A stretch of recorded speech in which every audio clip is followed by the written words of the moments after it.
ಇಡೀ ದೇಶಾದ್ಯಂತ ಸಂಚಲನ ಸೃಷ್ಟಿ ಮಾಡಿದೆ.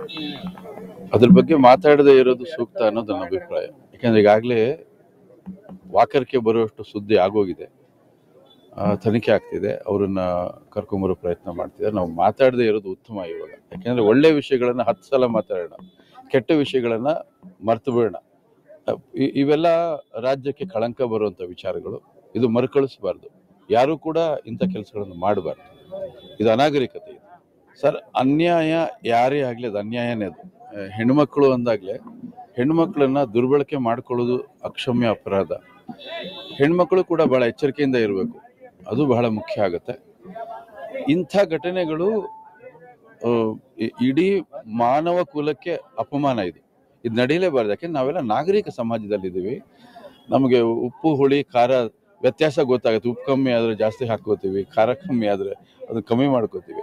ಹಾಗಾಗಿ ಭಾಳಷ್ಟು ವಿಚಾರಗಳನ್ನು ಸೂಕ್ಷ್ಮತೆಯಿಂದ ನಿಭಾಯಿಸ್ಕೊಂಡು ನಾವು ಸಮಾಜದಲ್ಲಿ ಬದುಕಬೇಕಾಗ್ತದೆ. ಇವೆಲ್ಲ ತಪ್ಪು ಅನ್ನೋದು ಎಲ್ಲರೂ ಖಂಡಿಸ್ತಾ ಇದ್ದಾರೆ. ಅತಿಯಾಗಿ ಇದನ್ನು ವೈಭವೀಕರಣ ಮಾಡದೆ ಏನು ನಡಿಬೇಕು ಅದು ನಡೆದ್ರೆ ಸೂಕ್ತ. ಇನ್ನು ಮುಂದೆ ಯಾರು ಕೂಡ ಇದರಿಂದ ಪಾಠ ಕಲಿಯುವಂಥದ್ದು ಏನಾದ್ರು ಆಗಬೇಕಷ್ಟೆ.